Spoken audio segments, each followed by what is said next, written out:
J'ai fini mon drama du moment et je suis vide. Je me sens si vide. Hey, what's up, moi c'est Sléa et aujourd'hui on se retrouve pour une nouvelle vidéo où je vais vous parler de K-drama. Ça fait longtemps depuis Love Next Door. Aujourd'hui on va parler de Monsieur Plankton. Comment vous dire que je l'ai terminé il y a pas trop longtemps, au moment où je filme. Je suis au bout de ma vie. Je suis au bout de ma vie. Mais du coup dans cette vidéo je vais vous parler de ce drama et de ce que j'en ai pensé. Alors clairement Monsieur Plankton c'est un peu mon retour aux sources, dans le sens où on est à nouveau sur un drama qui est court puisqu'il est en 10 épisodes. Bien sûr les épisodes sont assez longs, les K-dramas c'est comme ça, les épisodes ils durent 1h10, 1h20, bref t'as l'impression que tu regardes un film. Mais bon, c'est pas si dérangeant que ça puisque à chaque fois on ne voit pas le temps passer tellement il se passe des choses incroyables. Pour vous faire rapidement le synopsis, on va suivre un jeune homme qui s'appelle Hejo, qui n'a pas eu une vie très facile et qui va apprendre du jour au lendemain qu'il lui reste 3 mois à vivre puisqu'ils ont détecté un cancer et malheureusement c'est incurable. Vu qu'il lui reste que 3 mois à vivre, il décide de réaliser quelque chose, voilà, j'en dis pas plus, et il va se lancer dans un road trip à travers la Corée du Sud. Alors déjà, l'un des points que j'ai beaucoup aimé, c'est cette histoire de road trip, puisque ça nous permet de découvrir un peu des paysages totalement différents en Corée du Sud, des paysages qu'on n'a pas forcément l'habitude de voir à travers les K-dramas. On va pas se mentir, mais très souvent ça se passe généralement à Séoul, j'ai l'impression. Et là, on découvre un peu plus la Corée du Sud à travers ce road trip et franchement, ça donne très envie d'aller voir ces paysages de nos propres yeux. Donc j'ai beaucoup aimé ce petit road trip ce road trip dans lequel on embarque avec Hejo et d'autres personnes, puisqu'il ne va pas être tout seul à travers tous ces épisodes, tout ce drama, tout ce road trip. Bref, il va y avoir plusieurs personnages qui vont aussi être présents dans cette histoire, des personnages qui ont tous à peu près un lien avec Hejo. Alors j'ai l'impression que j'aime beaucoup me faire souffrir, c'est pas possible. À chaque fois je regarde des dramas où on te parle de personnes qui ont des maladies, il leur reste pas beaucoup de temps à vivre et t'es là, t'es au bout de ta vie. Bref, mais en fait, je trouve que Monsieur Plankton, je sais pas, ça m'a sorti un peu de ce que j'avais peut-être l'habitude de voir, peut-être à travers ce road trip, par rapport aussi aux personnages. Là, on est sur des personnages qui ont tous un peu des choses compliquées dans leur vie. Voilà, c'est des personnages qui sont tous différents, mais on s'attache tellement à eux. Je sais pas, je trouve que les personnages sont hyper bien développés dans ce drama, donc ils sont hyper attachants et on suit un peu leur vie à tous, même si on va quand même bien rester focus sur Hejo. Mais je trouve que les personnages sont vraiment hyper bien développés dans ce drama. Vraiment, Hejo, c'est vraiment ce personnage, vous savez, qui blesse les gens en leur disant des trucs pas très cool, mais on sait que en fait, au fond, c'est parce qu'il veut pas montrer ce qu'il ressent, donc il préfère blesser les gens, au lieu de dire que en fait, il souffre, il les aime, etc.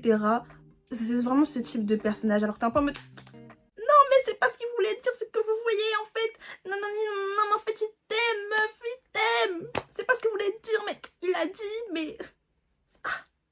C'est Hejo. Ce qui va être aussi assez drôle dans ce drama, c'est qu'on va avoir une histoire mais complètement barrée. C'est un truc de zinzin, vraiment... C'est un truc de fou. Puisque dans ce road trip, notre Hejo va avoir plusieurs personnes qui vont le poursuivre pour des raisons totalement différentes. Donc du coup, vraiment, c'est un truc de fou, c'est hyper drôle. Parce qu'en fait, il y a plein de trucs drôles qui vont se passer aussi. Et ouais, en fait, je trouve que vraiment ce drama, c'est aussi un mélange d'émotions. Tu vas autant rigoler, être choqué, être triste, être en mode mais pourquoi tu t'as fait ça, etc. et tout. Et ouais, c'est vraiment ouais, tout un mélange d'émotions. Et ouais, c'est hyper complet et j'ai tellement pas les mots. Voilà, j'ai tellement pas les mots. Encore une nouvelle vidéo d'ailleurs, un peu improvisée dans le sens où je n'ai rien préparé du tout. Là pour le coup, je le fais vraiment de manière très spontanée. Et c'est vraiment un drama que je recommande et je trouve aussi que c'est aussi ma plus belle découverte en 2024. C'est mon drama préféré de 2024 par rapport à tout ce que j'ai vu avant. Il est vraiment dans mon top, en première position. Vraiment Monsieur Plankton.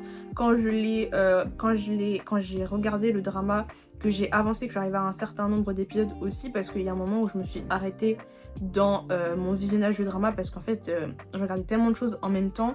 avec les animés qui sortent chaque semaine et tout, c'était un peu compliqué de tenir le rythme, sachant qu'un épisode c'est plus d'1 heure. Donc du coup, il y a un moment où j'ai fait une petite pause.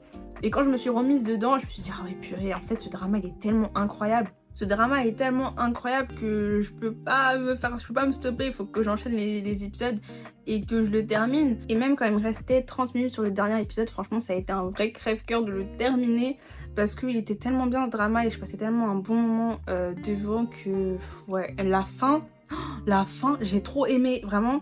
La fin 10 sur 10. 10 sur 10. On savait que ça allait se passer comme ça, enfin d'une certaine manière, mais je pensais pas que ça allait s'arrêter.